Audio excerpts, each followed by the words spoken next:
بسم اللہ الرحمن الرحیم فمنہ ای من المرفوع او مما اشتمل على علم الفاعلیت الفاعل وانما قدمه لأنه اصل المرفوعات عند الجمہور۔ مرفوعات کی تعریف کے بعد ماتن رحمۃ اللہ علیہ نے آگے اس کی قسموں کو بیان فرمایا، اس کی تقسیم کو بیان فرمایا۔ مرفوعات کی صورتوں میں سے سب سے پہلے فاعل کو ذکر فرمایا تو فرمایا فمنہ الفاعل، من جملہ ان مرفوعات میں سے فاعل ہے۔ من جملہ ان مرفوعات میں سے ایک مرفوع کون سا ہے؟ فاعل ہے۔ آگے ماتن نے فاعل کی تعریف ذکر کی ہے، وہ بعد میں پڑھتے ہیں۔ پہلے فمنہ الفاعل کی جو بحث شارح نے کی ہے اس کو ذکر کر لیتے ہیں۔ سب سے پہلے شارح نے ذکر کیا فمنہ کے بعد ای من المرفوع او مما اشتمل علی علم الفاعلیت، یہ او درمیان میں ہے المرفوع اور دوسری چیز ہے مما اشتمل۔ یہ جو ہو ضمیر ہے فمنہ کی، اس ہو ضمیر کا مرجع اس کو متعین فرمایا ہے۔ ہو ضمیر کے مرجع میں دو احتمال ہیں۔ پہلا احتمال وہ جو المرفوعات کی ضمن سے ہم نے المرفوع نکالا تھا وہ ہے، اور دوسرا یہ جو عبارت ہے مرفوع کی مشتمل علی علم الفاعلیت بعینہ، یہی اس کا مرجع ہے۔ دو مرجع ہو گئے، دونوں ہی ہو سکتے ہیں۔ منہ کی ہو ضمیر کا مرجع کیا ہے؟ یا تو وہ المرفوع ہو جو ماقبل میں بھی ہم نے نکالا تھا ہوا ضمیر کے لیے، جو المرفوعات کی جو ہے وہ اس کے مفرد کی صورت میں موجود ہے۔ دوسری صورت یہ ہے کہ یہ جو المرفوع کی تعریف ہے مشتمل، ما اسم موصول ہے، تو یہی اسم موصول، یہ مشتمل اسم موصوف ہے، یہ جو ما ہے یہی ما اشتمل علی عالم الفاعلیت کے ساتھ مل کر کیا بن جائے گا؟ یہ اس ہو ضمیر کا مرجع بن جائے گا۔ دونوں ہی مرجع بن سکتے ہیں، دونوں کے اپنے وجہ ترجیح ہے۔ جیسے کہ اگر ہم پہلے کو لیتے ہیں فمنہ کا مرجع المرفوع ہو، تو المرفوع کیوں لے رہے ہیں؟ اس کے لیے وجہ ترجیح کیا ہے؟ تو دیکھیں پہلے بھی ایک ضمیر گزری ہے ہوا ضمیر، ہوا مشتملہ میں جو ہوا ضمیر ہے اور فمنہ میں ہو ضمیر ہے، تو یہ دو ضمیریں ہیں۔ پہلی ضمیر کا مرجع بھی المرفوع ہے تو بہتر یہ ہے کہ اس کا بھی المرفوع بنا لیں، دونوں کا ایک ہو جائے گا۔ اس لیے کہ مراجع میں تعدد یہ الجھن کی وجہ بنتی ہے۔ جب مراجع ہو، کئی ضمیریں ہو، ہر ایک کا تعلق کسی اور چیز سے بن رہا ہو، تو یہ اس کی وجہ سے مشکلات پیدا ہوتی ہیں ترجمہ کرنے میں، مطلب بنانے میں کہ جی کس ضمیر کا تعلق ہو کس سے ہے۔ اس وجہ سے بہتر یہ ہوتا ہے، آسانی اس میں ہوتی ہے کہ ضمائر کا جو مراجع ہوتے ہیں وہ کیا ہو، ان میں قلت ہو یا اتحاد ہو۔ لہٰذا یہاں پر ہوا ضمیر پہلا جو ہے اس کا بھی مرجع المرفوع ہو گیا، اور فمنہ کی ضمیر کا مرجع بھی کیا ہو گیا؟ المرفوع۔ تو پہلی وجہ ترجیح یہ ہو گئی۔ دوسری وجہ ترجیح یہ بھی ہو سکتی ہے کہ جی یہ جو فاعل ہے فمنہ الفاعل، یہ تقسیم ہو رہی ہے کس کی؟ مرفوعات کی۔ ایسے ہی ہے، بولے المرفوعات اصل ہے، آگے جو ہے وہ فاعل ہے، مبتدا ہے، خبر ہے، ہاں، اور نائب فاعل ہے، یہ سارے پھر اس کی تقسیم ہو رہی ہے، اس کی قسمیں۔ اور یہ آپ لوگ پڑھ چکے ہو کہ جی جو اصل ہے تقسیم کے وقت اس کا بھی تذکرہ ہونا چاہیے۔ جب ہم تقسیم کر رہے ہیں تو جس کی تقسیم کر رہے ہیں اس کا بھی تذکرہ ہونا چاہیے۔ تو وہ کون سی چیز ہے؟ وہ المرفوع ہے، کہ مرفوع کی تقسیم ہو رہی ہے، اس وجہ سے ہوا فمنہ کی جو ہو ضمیر ہے اس کا مرجع المرفوع کو بنانا زیادہ بہتر ہے۔ تو پہلا احتمال یہ ہے کہ فمنہ کی جو ہو ضمیر ہے اس کا مرجع کیا ہو؟ المرفوع ہو۔ المرفوع بنانے کی دو وجہ وہ جو ہے وہ ترجیح ہو سکتی ہے۔ پہلی وجہ کیا ہے کہ جی پہلی ضمیر کا مرجع بھی المرفوع ہے، اس کا بھی المرفوع ہو جائے گا تو یہ بہتر ہے۔ دوسری صورت یہ ہے کہ جی المرفوع کی تقسیم ہو رہی ہے تو تقسیم کے وقت اصل کا بھی تذکرہ ہونا چاہیے، تو اس وجہ سے ہم نے فمنہ کی ہو ضمیر کا مرجع وہ المرفوع نکالا۔ دوسری صورت یہ ہے کہ جی اس کا جو مرجع ہے وہ المرفوع نہ ہو بلکہ مشتمل ہے، ما موصوفہ ہے، اشتمل ہے، اس کی صفت ہے، تو یہ سارا مل کر جو ہے وہ ضمیر کا مرجع بن جائے گا۔ اس کے لیے کیا وجہ ترجیح ہے؟ اس کے لیے وجہ ترجیح یہ ہے کہ جی دیکھیں یہاں پر یہ اس کے قریب ہے، یہاں پر کیا ہے؟ اس کے قریب ہے۔ دو چیزیں جب مرجع بن سکتے ہوں تو ایک قریب ہو اور ایک بعید ہو، تو بہتر کس کو بنانا ہوتا ہے؟ بولے بہتر جو قریب ہوتا ہے اسی کو بنانا زیادہ بہتر ہوتا ہے، اس وجہ سے اس کو جو ہے وہ مرجع بنانا یہ زیادہ بہتر ہو سکتا ہے۔ چلو بس اتنا یاد کر لو۔ تو فرمایا فَمِنْهُ أَيْ مِنَ الْمَرْفُوعِ أَوْ مِمَّا اشْتَمَلَ عَلَى عَلَمِ الْفَاعِلِيَّةِ، یعنی مرفوع میں سے، من جملہ مرفوع میں سے، او مما اشتمل علی علم الفاعلیت، یا ان چیزوں میں سے جو فاعلیت کی نشانی پر مشتمل ہو، ان میں سے ایک فاعل ہے۔ فَمِنْهُ الفاعل کا ترجمہ کیا ہو جائے گا؟ دونوں مرجع کا سامنے رکھ کر فَمِنْهُ الفاعل، من جملہ ان مرفوع میں سے ایک فاعل ہے، یہ بن جائے گا جب ہم اس کا مرجع کس کو بنائیں؟ مرفوع کو۔ دوسری صورت کا ترجمہ کیا ہو جائے گا؟ من جملہ ان چیزوں میں سے جو فاعلیت کی نشانی پر مشتمل ہے، ان میں سے ایک فاعل ہے۔ بات سمجھ آ گئی؟ اب مرفوعات تو کئی ہیں، ان میں سے فاعل کو مقدم کیا، کیوں کیا؟ اس کی آگے وضاحت ذکر کی ہے۔ وہ یہ ہے کہ یہ ایک اختلافی مسئلہ ہے، جیسے آپ لوگوں نے اس سے پہلے بھی پڑھ لیا کہ مرفوعات کو مقدم کیوں کیا تھا۔ وہاں آپ لوگوں نے پڑھ لیا کہ مرفوعات یہ اصل پر جو ہے وہ مشتمل ہے، عمدہ پر مشتمل ہے، اور اصل جو ہے وہ کیا ہے؟ یہ مبتدا ہے یا خبر ہے۔ تو یہ آپ لوگوں نے پڑھ لیا کہ چونکہ یہ مرفوعات میں سے، اس وجہ سے مرفوعات کو مقدم کیا۔ اب آگے مسئلہ یہ ہے کہ مبتدا اور فاعل میں اصل کون ہے؟ ظاہر ہے اصل بالکل بنیادی طور پر جو یقینی طور پر ہو، درجہ وائز جب ہم کرتے ہیں تو ایک چیز پہلے ہوگی اور دوسری چیز بعد میں ہوگی، برابری تو کم ہی ہوتی ہے، درجے میں تفاوت ہے، تو لہٰذا سب سے پہلا درجہ کس کا ہے؟ اصل تو دونوں ہیں، اس میں شک نہیں ہے، مبتدا بھی اصل اور فاعل بھی اصل، لیکن ان دونوں میں پھر اصل کون سا ہے؟ ان میں سے کس کا درجہ زیادہ ہے؟ تو یہ ایک اختلافی مسئلہ ہے۔ جمہور حضرات یہ فرماتے ہیں کہ جی یہ جو فاعل ہے یہی اصل ہے، یہ جو فاعل ہے یہ کیا ہے؟ اصل ہے۔ اور علامہ سیبویہ رحمہ اللہ تعالی اور ان کے کچھ مقتدی وہ یہ فرماتے ہیں کہ جی مبتدا اصل ہے، ہر ایک کے اپنے دلائل ہیں، وہ کیا ہیں؟ تو سب سے پہلے شارح نے اس کو ذکر کیا کہ جی جمہور کے نزدیک مرفوعات میں سے اصل کون سی چیز ہے؟ وہ فاعل ہے۔ اس کی وجہ کیا ہے؟ اس کی وجہ یہ ہے، وہ فرماتے ہیں کہ جی فاعل یہ جملہ فعلیہ کا جز ہوتا ہے۔ یہ جو فاعل ہوتا ہے نا، یہ کس کا جز ہوتا ہے؟ جملہ فعلیہ کا جز ہوتا ہے، اور جملہ فعلیہ جملوں میں، تمام جملوں میں اصل ہے۔ جملہ فعلیہ جملوں میں اصل ہے، تو جب جملہ فعلیہ اصل ہوا تو جو اس کا جز ہے وہ بھی کیا ہونا چاہیے؟ اصل ہونا چاہیے۔ پہلی دلیل جمہور کی وہ کیا فرماتے ہیں کہ جی جملوں میں جملہ فعلیہ اصل ہے، تو جب جملہ فعلیہ اصل ہے تو یہ فاعل بھی کیا ہو جائے گا؟ یہ اس کے اجزاء میں سے بڑا اہم اور جز لازم ہے، تو یہ اس اعتبار سے اصل ہوا۔ اب اگلا مسئلہ یہ ہے کہ جملہ فعلیہ کیوں اصل ہے؟ یہاں تک تو بات سمجھ آ گئی نا کہ فاعل جملہ فعلیہ کا جز ہے اور جملہ فعلیہ اصل ہے، تو فاعل بھی اصل ہو جائے گا۔ اب اگلا مسئلہ یہ سمجھنے والا ہے کہ جی جملہ فعلیہ اصل کیوں ہے؟ تو آپ لوگ پڑھ چکے ہو کہ جی جملے کو کلام بھی بولتے ہیں، اور جب کلام کیا جاتا ہے تو کیوں کیا جاتا ہے؟ میں بول رہا ہوں، کیوں بول رہا ہوں؟ میں آپ کے سامنے بیٹھ کر اپنا گلا جو ہے وہ خراب کر رہا ہوں، کیوں کر رہا ہوں؟ ہیں؟ کچھ آپ کے ذہن میں کوئی بات آ جائے، کچھ آپ کو سمجھ آ جائے، یہی مقصد ہوتا ہے نا۔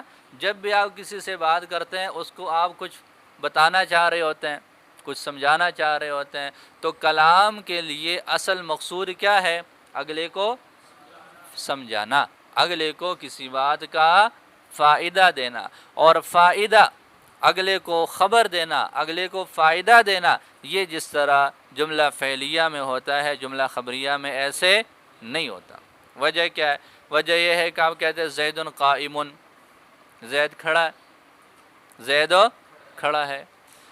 دوسرا اس کے مقابلے میں آپ نے یوں کہہ دیا قام زید، زید کھڑا ہوا، زید کھڑا ہوا، زید کھڑا ہے، اس میں آپ نے زمانے کا کوئی جو ہے وہ تعین نہیں کیا۔ زید کھڑا ہے، پتہ نہیں کب سے کھڑا ہے، کب تک ہے، اور ہاں کیا ہے اس کے زمانے کے ساتھ تعلق ہے، یہ بات واضح نہیں ہے۔ لیکن جب آپ کہتے ہیں قام زید، زید کھڑا ہوا، مطلب زمانہ اس کا متعین ہو گیا اور وہ ماضی ہے، تو جو وضاحت ظاہر ہے، ایک طرف صرف آپ نے ایک نسبت دے دی ایک چیز کی دوسری چیز کی طرف، زید کی طرف قیام کی طرف نسبت کر دی، ایک یہ ہے۔ دوسری طرف یہ بات ہے کہ آپ نے زید کی طرف قیام کی نسبت بھی کر لی، اس کا زمانہ بھی متعین کر لیا، تو یہ اس والے معنی سے کیا ہے، زیادہ واضح ہے، اس لیے کہ اس میں وضاحت زیادہ ہے۔ تو جملہ فعلیہ میں تین چیزیں ہوتی ہیں، ہاں زمانہ بھی ہوتا ہے، تکلم کا متکلم کی طرف نسبت بھی ہوتی ہے، معنی حدثی بھی ہوتا ہے، اور اتنی وضاحت جملہ اسمیہ میں نہیں ہوتی۔ تو فائدہ دینے میں جتنی وضاحت جملہ فعلیہ سے حاصل ہوتی ہے، جملہ اسمیہ سے حاصل نہیں ہوتی۔ تو اس اعتبار سے اصل تو فائدہ دینا ہے، اور فائدہ دینے میں چونکہ جملہ فعلیہ زیادہ اوضح ہے، تو اس وجہ سے یہ اصل ہو جائے گا، اور وہ اس کے لیے اس کے مقابلے میں کم ہے۔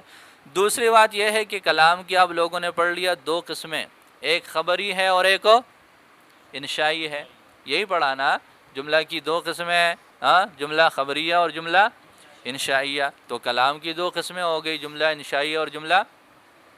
یہ جو جملہ فعلیہ ہے یہ اپنی ذات کے اعتبار سے دونوں بن سکتے ہیں، ماضی ہے، فعل ماضی ہے، فعل مضارع ہے، مضارع سے بننے والے آگے نفی تاکید بلند، نفی جہد، یہ سارے خبر سے بنیادی طور پر تعلق رکھتے ہیں اگر اس پر کوئی خارجی چیز داخل نہ ہو، ٹھیک ہے۔ اور یہ جو امر اور نہیں ہے، یہ کیا ہے، امر اور نہیں، یہ بذات خود انشاء کی صورت ہے۔ تو جملہ فعلیہ میں انشاء کی صلاحیت بذات خود موجود ہے، خبر بھی بذات خود ہے اور انشاء بھی بذات خود بنتا ہے۔ جملہ اسمیہ اپنی ذات کے اعتبار سے صرف خبر ہے، وہ اس میں انشاء بننے کی صلاحیت نہیں ہوتی، ٹھیک ہے۔ اس کو ہم انشائیہ بناتے ہیں کسی اور چیز کو ساتھ لگا کر، جیسے اس کے ساتھ جو ہے وہ لعل لگا لیا، جملہ اسمیہ کے ساتھ ہم کسی اور چیز کو لگائیں گے، پھر جا کر وہ کیا بنے گا، انشائی جملہ بنے گا۔ اس کے ساتھ لعل لگا لیا، اس کے ساتھ لیتا لگا لیا، اس کے اوپر جو ہے وہ استفہام کے ادوات میں سے کوئی ایک حل وغیرہ جو ہے وہ داخل کر لیا، تو لہٰذا جب یہ چیزیں داخل ہوئے پھر جا کر وہ انشاء بنتا ہے۔ تو خلاصہ کیا نکلا، کلام کی بنیادی طور پر دو قسمیں ہیں، خبری اور انشائی۔ جملہ فعلیہ میں بذات خود خبر بننے کی بھی صلاحیت ہے اور انشاء بننے کی بھی صلاحیت ہے، جبکہ جملہ اسمیہ میں کیا ہوتا ہے، صرف خبر بننے کی صلاحیت تو ہے، انشاء بننے کی صلاحیت بذات خود نہیں ہے۔ وہ انشاء بنانے کے لیے ہمیں اس کے ساتھ کسی اور چیز کو لگانا پڑتا ہے۔ تو یہ پہلی بات ہو گئی کہ جی یہ جو جملہ فعلیہ ہے یہ اصل ہے بنسبت کس کے، مبتدا اور خبر کے، جملہ اسمیہ کے، اور فاعل چونکہ جملہ فعلیہ کا جز ہے اس وجہ سے یہ کیا ہو جائے گا، اصل۔ پہلی دلیل کی سمجھ آ گئی، پہلی دلیل کیا ہوئی کہ یہ فاعل جملہ فعلیہ کا جز ہے اور جملہ فعلیہ اصل ہے، اس وجہ سے فاعل بھی اصل ہوا۔ صرف دو وجہ، اور بھی وجوہات ہیں لیکن اتنا بہت ہے آپ لوگوں سے یاد ہو وہ نہیں ہونا۔ دو وجہ پڑھی ہیں، ایک تو یہ ہے کہ فائدہ دینے میں جملہ فعلیہ یہ زیادہ اوضح ہے، اور دوسری بات یہ ہے کہ اس میں کلام کی دونوں صورتیں پائی جا سکتی ہیں، یہ خبر بھی ہے، انشاء بھی ہے، جبکہ جملہ اسمیہ اپنی ذات کے اعتبار سے صرف خبر تو ہے لیکن انشاء نہیں ہے، اس کو انشاء بنانے کے لیے کیا کرنا پڑے گا، کوئی اور چیز لگانی پڑے گی۔ پہلی دلیل یہ ہے۔ دوسری دلیل یہ ہے کہ جی مبتدا وہ بھی معمول ہے اور فاعل یہ بھی معمول ہے، ٹھیک ہے۔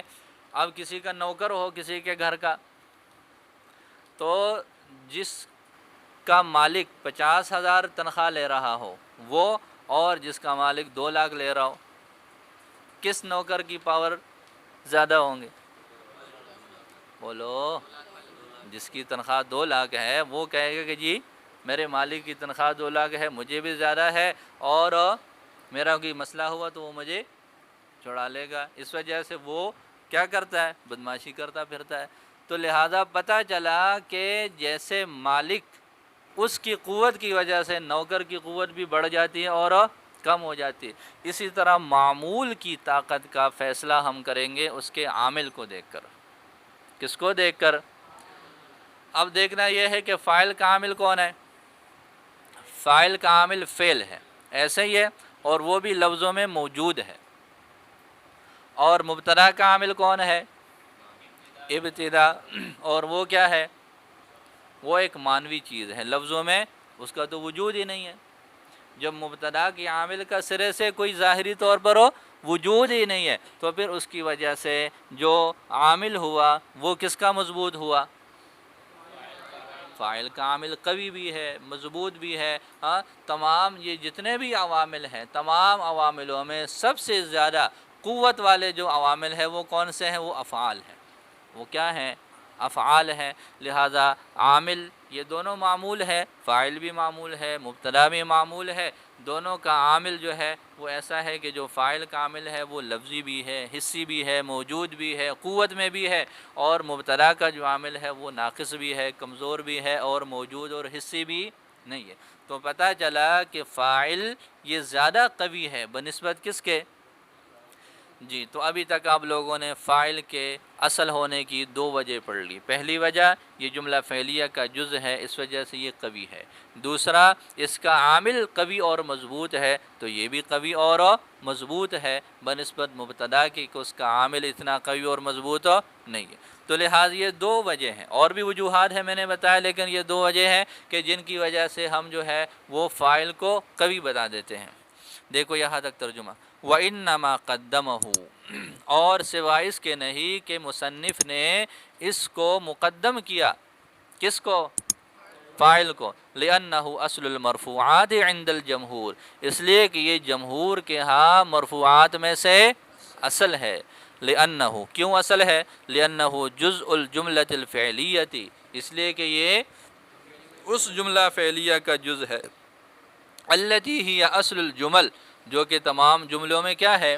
اصل ہے۔ دوسری دلیل، وَلِأَنَّ عَامِلَهُ أَقْوَى مِنْ عَامِلِ الْمُبْتَدَإِ، اور یہ بھی وجہ ہے کہ اس کا جو عامل ہے یہ زیادہ قوت والا ہے مبتدا کے عامل سے۔ بات سمجھ آ گئی؟ بولو۔ اب آگے وقیلہ سے دوسرے مذہب کو بیان فرمایا۔ میں نے بتایا کہ علامہ سیبویہ، علامہ زمخشری وغیرہ حضرات کا مذہب ہے، وہ یہ فرماتے ہیں کہ جی مرفوعات میں سے اصل جو ہے وہ مبتدا ہے۔ وہ بھی دو دلیلیں دیتے ہیں۔ پہلی دلیل یہ ہے کہ جی دیکھیں کلام میں دو چیزیں ہوتی ہیں، ایک ہے مسند اور دوسری چیز وضعی ترتیب یہ ہے کہ پہلے مسند الیہ ہو اور بعد میں مسند ہو۔ وضعی ترتیب کلام کے اندر جو الفاظ کی وضع ہے، جس ترتیب سے کلام میں الفاظ رکھنے، وہ ترتیب کیا ہے؟ پہلے مسند الیہ ہوگا اور بعد میں مسند ہوگا۔ اب دیکھیں کہ کون سی چیز اپنی اصل وضع پر برقرار ہے اور کون سی چیز نہیں ہے۔ ٹھیک ہے، تو مبتدا پہلے ہوتا ہے، وہ مسند الیہ ہوتا ہے، اور خبر بعد میں، مطلب مبتدا اپنی اصل وضع پر برقرار ہے۔ اور فعل اور فاعل میں کیا ہوتا ہے؟ فعل پہلے ہوتا ہے، فاعل بعد میں، تو فعل وہاں پر مسند ہے اور جو مسند الیہ فاعل ہے وہ بعد میں آ رہا ہے۔ تو پتہ چلا کہ فاعل اپنی اصل سے ہٹا ہوا ہے، تو جو اپنی اصل پر برقرار نہ رہا، آپ اس کو اصل کیسے قرار دے سکتے ہیں؟ آپ اس کو زیادہ قوی کیسے، جو اپنے آپ کو جو ہے وہ اپنی جگہ پر ٹک نہیں پایا، تو لہٰذا ظاہر ہے اس کے اندر ضعف ہے، اس کے اندر کمزوری ہے، اور مبتدا اپنی جگہ پر جو ہے وہ پکا مضبوط ہے، تو لہٰذا وہ کیا ہوا؟ وہی اصل ہوا۔ تو پہلی دلیل کیا ہوئی ان کی کہ جی دو چیزیں ہوتی ہیں کلام میں، مسند اور وضعی ترتیب یہ ہے کہ پہلے مسند الیہ ہوتا ہے اور بعد میں مسند۔ مبتدا تو اپنی اصل پر برقرار ہے کہ وہ پہلے ہوتا ہے اس لیے کہ وہ مسند الیہ ہے، لیکن فاعل اپنی جگہ پر برقرار نہیں ہے، وہ اپنی جگہ سے ہٹا ہوا ہے۔ جو اپنی جگہ پر اپنے آپ کو برقرار نہ رکھ سکا تو مطلب وہ کیا ہے؟ وہ کمزور ہے۔ اس وجہ سے وہ ایک دلیل یہ دیتے ہیں، ایک یہ بات۔ دوسری دلیل انہوں نے یہ دی ہے کہ جی دیکھیں مبتدا ہے تو مبتدا کی خبر میں مشتق بھی ہو سکتا ہے، جامد بھی ہو سکتا ہے۔ مبتدا پر حکم جو لگایا جاتا ہے مشتق سے بھی لگایا جا سکتا ہے اور جامد سے بھی لگایا جا سکتا ہے، تو اس پر عام حکم لگایا جا سکتا ہے، ٹھیک ہے۔ جبکہ فعل کا جو ہوتا ہے، فعل ہوتا ہے جس کے ذریعے سے فاعل پر حکم لگایا جاتا ہے، وہ کیا ہوتا ہے؟ فعل ہمیشہ مشتق ہی ہوتا ہے۔ آپ لوگوں نے کوئی جامد فعل دیکھا ہے؟ بولو، ہمیشہ وہ مصدر سے بنتا ہے نا۔ فعل کو کہاں سے بنایا جاتا ہے؟ مصدر سے بنایا جاتا ہے۔ تو فعل ہمیشہ مشتق ہوتا ہے، اور مبتدا کی جو خبر ہوتی ہے وہ کیا ہوتا ہے؟ وہ کبھی مشتق بھی ہوتا ہے اور کبھی غیر مشتق بھی۔ تو پتہ چلا کہ مبتدا پر حکم عام ہے، مشتق سے بھی لگا سکتے ہیں، غیر مشتق سے بھی، اور فاعل پر جو حکم لگتا ہے وہ کس چیز سے لگتا ہے؟ صرف فعل سے لگتا ہے، ٹھیک ہے۔ تو مطلب کیا ہوا؟ فاعل کے ساتھ ہم صرف مشتق کو جوڑ سکتے ہیں، مبتدا کے ساتھ ہم مشتق کو بھی جوڑ سکتے ہیں، اور خبر کو بھی جوڑ سکتے ہیں۔ تو کون سی چیز زیادہ قوت والی ہوئی؟ بولے، تو یہ ان کی دوسری دلیل ہو جائے گی کہ جی یہ مبتدا زیادہ قوت والا ہے، کہ یہ مشتق کو بھی اپنے اوپر برداشت کر رہا ہے اور غیر مشتق کو بھی اس کے بوجھ کو بھی اٹھا سکتا ہے، جبکہ فاعل تو صرف کیا کر رہا ہے؟ صرف مشتق کے بوجھ کو اٹھا سکتا ہے، غیر مشتق تو وہاں پر آ ہی نہیں سکتا۔ تو اس وجہ سے یہ دو دلیلیں انہوں نے دی، جو علامہ زمخشری اور علامہ سیبویہ ہیں، وہ فرماتے ہیں کہ جی مبتدا اصل ہے۔ اب اس کا ترجمہ دیکھ لو۔ وقیلا، اور کہا گیا، اصل المرفوعات المبتدا، کہ مرفوعات کی اصل مبتدا ہے، لأنہ باقن، اس لیے کہ وہ باقی ہے، علی ما هو الاصل فی المسند الیہ، اس حالت پر جو کہ مسند الیہ میں اصل ہے، اور وہ کون سی حالت ہے؟ وہو التقدم، اور وہ متقدم ہونا ہے، بخلاف فاعل کے۔ ایک دلیل یہ ہو گئی۔ دوسری دلیل، وَلِأَنَّهُ يُحْكَمُ عَلَيْهِ بِكُلِّ حُكْمٍ، اور اس لیے کہ مبتدا پر حکم لگایا جاتا ہے ہر حکم کے ساتھ، جامد او مشتقن، چاہے وہ حکم جامد کے ساتھ ہو یا مشتق کے ساتھ ہو، فکان اقوا، تو وہ کیا ہو جائے گا؟ زیادہ قوی ہو جائے گا، بخلاف فاعل کے، فإنه لا يحكم علیہ، اس لیے کہ اس پر حکم نہیں لگایا جا سکتا، الا بالمشتق، مگر کس کے ساتھ ہو؟ مشتق کے ساتھ۔ تو دونوں طرف کی دلیلیں بھی آ گئی۔ جو حضرات کہتے ہیں جمہور کے فاعل اصل ہے، ان کی دلیل بھی آ گئی۔ جمہور حضرات کا جو آپ لوگوں نے پڑھ لیا علامہ زمخشری کا کہ وہ کہتے ہیں مبتدا اصل ہے، ان کی دلیلیں بھی آ گئی۔ اب فیصلہ کیا ہے؟ فیصلہ کیا ہے؟ تو فیصلہ یہی ہے، فرماتے ہیں کہ جی جو جمہور کا مذہب ہے وہی زیادہ راجح ہے، جمہور کا جو مذہب ہے وہی زیادہ راجح ہے۔ ہاں، تو پھر ان کی طرف سے جو دلیلیں دی گئی ہیں اس کا کیا ہوگا؟ تو پہلی دلیل انہوں نے یہ دی تھی کہ یہ فاعل اپنی جگہ پر اپنے آپ کو برقرار نہ رکھ سکا، وہ پہلی جگہ سے، پہلے مرتبے سے دوسرے میں چلا گیا، اس وجہ سے وہ ضعیف ہے۔ اس کا جواب یہ دیتے ہیں کہ جی اگر تو کوئی اپنی جو ہے وہ ضعف کی وجہ سے گیا ہو تو اس کی تو بات سمجھ آتی ہے کہ وہ ضعیف ہے، لیکن اگر کوئی بھی امر مجبوری ہو، کوئی مانع ایسا آ جائے، کوئی مجبوری ایسی آ جائے جس کی وجہ سے اگلے کے فائدے کے لیے اپنی جگہ سے ہٹنا پڑے، تو یہ کوئی کمزوری نہیں ہے۔ مثال سے سمجھ لے، کیسے؟ ضربہ زیدن ہے اور زیدن ضربہ ہے۔ زیدن ضربہ کی ترکیب کیا ہے؟ بولے، زیدن مبتدا اور ضربہ اس کی خبر ہے، اور ضربہ زیدن کی ترکیب کیا ہے؟ اور زید اس کا فاعل۔ اصل تو فاعل کی جگہ مقدم ہے، اصل تو فاعل کی جگہ کیا ہے؟ وہ ضربہ زید نہیں ہے، بلکہ اصل کیا ہے؟ زیدن ضربہ ہے۔ لیکن اگر یہ فاعل اپنی جگہ پر برقرار رہتا ہے تو پھر کیا مسئلہ ہونا تھا؟ پھر سارے لوگ یہی کہتے کہ جی جہاں پر بھی مبتدا کی صورت ہوتی وہاں پر بھی لوگ کہہ دیتے کہ جی یہ بھی فاعل ہے۔ زیدن ضربہ پہلے والی مثال، زیدن مبتدا اور ضربہ اس کے لیے خبر۔ اب اگر ہم فاعل کو اپنی اصلی جگہ پر لے آئیں تو وہ کیسے ہونا تھا؟ وہ بھی زیدن ضربہ ہونا تھا۔ دونوں مثالیں بالکل ایک جیسی ہونی تھی، اور جب ہمیں یہ پتہ ہوتا ہے کہ جی یہ فاعل ہے تو پھر جہاں مبتدا کی صورت ہوتی وہاں پر بھی یہ کہہ دیا جاتا کہ جی یہ مبتدا اور خبر نہیں ہے بلکہ کیا ہے؟ بولے، یہ فاعل اور فعل ہے، تو پھر تو مبتدا کی ذات ہی ختم ہو جاتی۔ تو یہ فاعل نے قربانی دی ہے. فاعل نے کیا دی ہے؟ مبتدا کے وجود کو برقرار رکھنے کے لیے اس نے قربانی دی، اپنی جگہ چھوڑی اور وہ اپنی جگہ سے پیچھے ہٹ گیا تاکہ مکمل طور پر وضاحت ہو کہ وہ مبتدا ہے اور یہ کیا ہے؟ یہ فعل اور فاعل ہے. تو یہ تو مجبوری کی وجہ سے، اگلے کی رعایت کی وجہ سے، اگلے کا لحاظ کرنے کے لیے اس نے اپنی جگہ چھوڑی. تو یہ کوئی کمزوری نہیں ہے. یہ کیا ہے؟ یہ کوئی کمزوری نہیں ہے، بلکہ یہ تو زیادہ قوت پر دلالت ہے. وہ کہتا ہے میں پیچھے رہوں، بعد میں رہوں، کوئی مسئلہ نہیں، میں نے آگے ہی رہنا ہے. جیسے امام صاحب ہوتے ہیں مسجد میں، کیا ہوتا ہے؟ امام صاحب کا مصلی تو پکا ہوتا ہے نا. اب جب مقتدی آتے ہیں، امام صاحب پیچھے بیٹھے ہوں، تو وہ کیا کہتے ہیں؟ کوشش ہوتی ہے کہ مصلی کے ساتھ ساتھ وہ اپنی سیٹیں بنائے. ٹھیک ہے، تو وہ پھر امام صاحب کو بعض بار کہتے ہیں آپ اپنی جگہ پر بیٹھ جائے کریں. تو امام صاحب نے کیا کہنا ہوتا ہے؟ میں آگے رہوں پیچھے رہوں، میری جگہ متعین ہے، آپ اپنی جگہ متعین کرو تاکہ کوئی اور اگر بیٹھ گیا تو پھر تمہیں یہ سیٹ نہیں ملنی. وہ 10ویں صف میں بھی اگر امام صاحب ہو تو اس وقت تک جماعت کھڑی نہیں ہوگی جب تک اس کو اپنی سیٹ نہیں ملتی. تو فاعل نے کیا کہا؟ میری جگہ پکی ہے. صرف مبتدا کی حیثیت کو بچانے کے لیے اس نے یہ قربانی دی کہ وہ کہاں چلا گیا؟ بعد میں چلا گیا. تو جواب کیا ہوا پہلی دلیل کا کہ جی اپنی جگہ کو چھوڑنا اگر اپنے ضعف اور کمزوری کی وجہ سے ہو، اپنے آپ کو برقرار نہ رکھ سکنے کی وجہ سے ہو، پھر تو بات سمجھ آتی ہے. لیکن اگر کوئی اس طرح کا عذر ہو، اس طرح کی مجبوری ہو، تو پھر یہ اس کی کمزوری نہیں ہے. پہلی دلیل یہ ہوگی.